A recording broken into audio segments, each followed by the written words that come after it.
We have the sits for week number 1 and some questionable guys that we are going to debate a little bit. Let's start with the list for Heath here, and there's a quarterback on this list that I know Dave would disagree with. Kirk Cousins is coming into the matchup against the Packers with a lot of hype. Some people talking about him as an MVP candidate. Could be a fantasy MVP based on where he was drafted. We know the new coach in Kevin O'Connell could certainly make things great for Kirk Cousins, but he is on the sit list for Heath Cummings as we show you the rest of the players that he is looking to avoid as well. Breece Hall.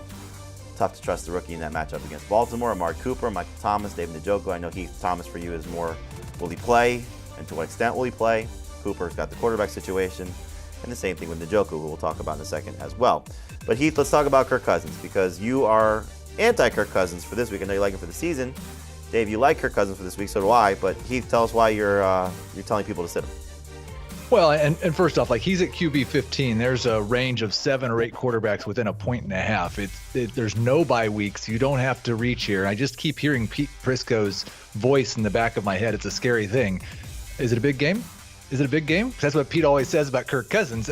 This Packers defense is for real. It's Cousins' first real game in a new system.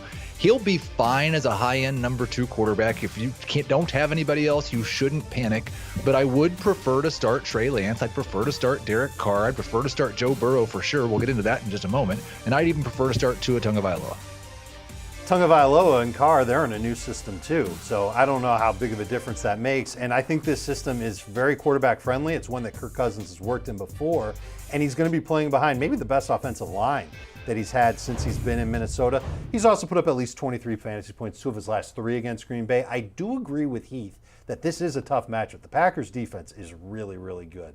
But I think Kirk Cousins rises to the occasion at home week 1 against the Packers. I think he has a chance to have more upside than Trey Lance. I would start him ahead of Trey Lance. I like Lance better, but I certainly see the appeal for Cousins. Last 2 home games against the Packers, 25 fantasy points and 31 fantasy points. So hopefully keeps that trend going for a 3rd year in a row. I like Cousins. You like Cousins. Heath, not so much. All right, Dave, let's take a look at your sits here and the guys that you are looking to avoid.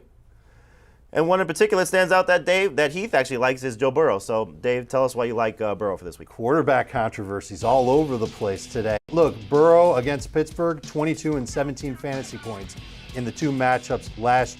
42 total pass attempts in the 2 games last year. And you might say, well, this year's completely different, and the Bengals are going to air it out, and you're going to see Joe Burrow just absolutely go crazy. I think that pass rush for Pittsburgh is going to be very real, and I know that offensive line improved for Cincinnati.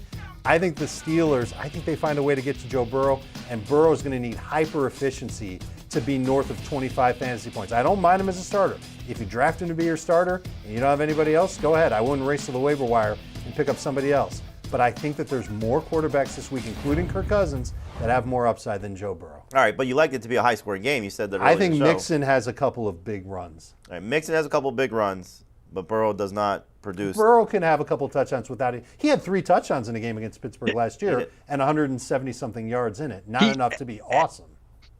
Go ahead. He absolutely shredded this defense last year. He completed 80% of his passes, averaged 8.6 yards per attempt, and had a 114 quarterback rating. The only reason he wasn't great was what Dave said. He still only threw 42 passes. If you use decimal scoring, he also scored 42 fantasy points in those 2 games. He was basically scoring a point per pass attempt. I'm not going to sit a guy I drafted as a starter because I'm afraid his team's going to beat the other team too bad.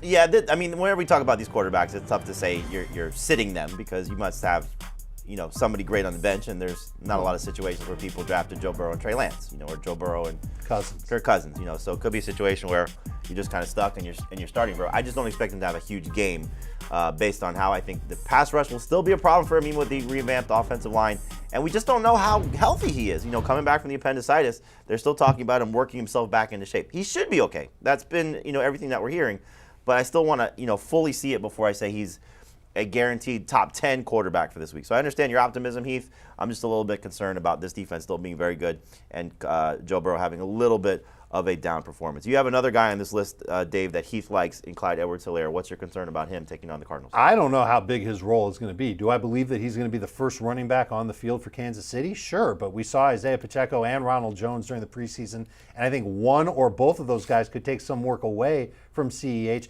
And we know who this team revolves around on offense. It's Patrick Mahomes. And if he's going to throw a lot, then I think we might see Jerick McKinnon playing a significant role. On top of that, only 4 games with at least 15 PPR points each of the past 2 years for Clyde Edwards-Helaire. Only 2 games with over 100 total yards last year, 3 the year before. I don't mind the matchup for him. I just think that I can find a better running back than CEH because there's no guarantee that he's going to get a lot of work.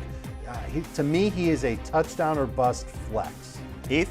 This is one of those projection situations where you've got a team that is the highest projected scoring team and a 5 or 6 point favorite, depending on what book you look at. And so that is a situation where you'd like to have the starting running back. I agree with Dave that over the course of the season, there is some risk to Clyde Edwards-Helaire's job, especially if he gets banged up again. I'm not sure how much patience they're going to have with him. This is a fantastic matchup. They are almost implied for 30 points in this game. I don't think he's going to do anything bad against the Cardinals because they're going to make it so easy. I like him as a top 20 guy and a good DFS play.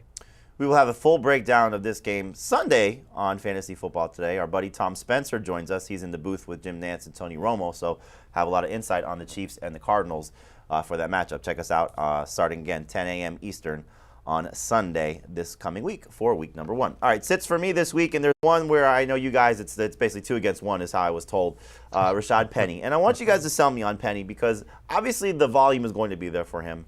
But I don't love the matchup, and I really, really, really hate the narrative because I do think that the Broncos are going to run away with this game. And I think we could see probably more Travis Homer than we would like to see because of his role in the passing game. So why do you guys like Rashad Penny? You can just throw the list up there of the guys I'm saying. Why do you like Penny? Just the volume? Is it just a matter that he's going to get as much work as he can possibly handle? Or is it you actually think he's going to have success against the Broncos? I think he's going to have success against the Broncos. But why? They were rated close to league average last year, including Different yards defense, per carry line. How are they different? They got a better run stopper from San Francisco. They did? I don't know about that. I think that they're going to be basically the same defense that they were last year. They've got a new defensive coordinator from San Francisco. I think Rashad Penny, I think this game is closer than you think, Jamie. I know the narrative of Russell You think Wilson Seattle's going gonna to stay in this game? I think Seattle finds a way to stay in this game. I'm not saying they're Wow. going to win it, but I think they're going to find a way to stay in this game. And I think Rashad Penny could be a reason for it. You're looking at a running back that averaged over 19 touches when he was the main guy. Yeah, that was a different quarterback though. That part is definitely true.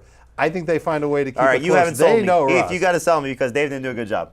I think I did a pretty good I mean, job. we're always balancing risk versus upside, and we're looking at a guy who in 4 of his last 5 games had 135 yards rushing. Yes, there's some risk, but I have a hard time sitting that type of upside against a defense that I think is good, but not unstoppable. And it's Pete Carroll. They're going to run the ball 300 times, even if they're down by 3 scores.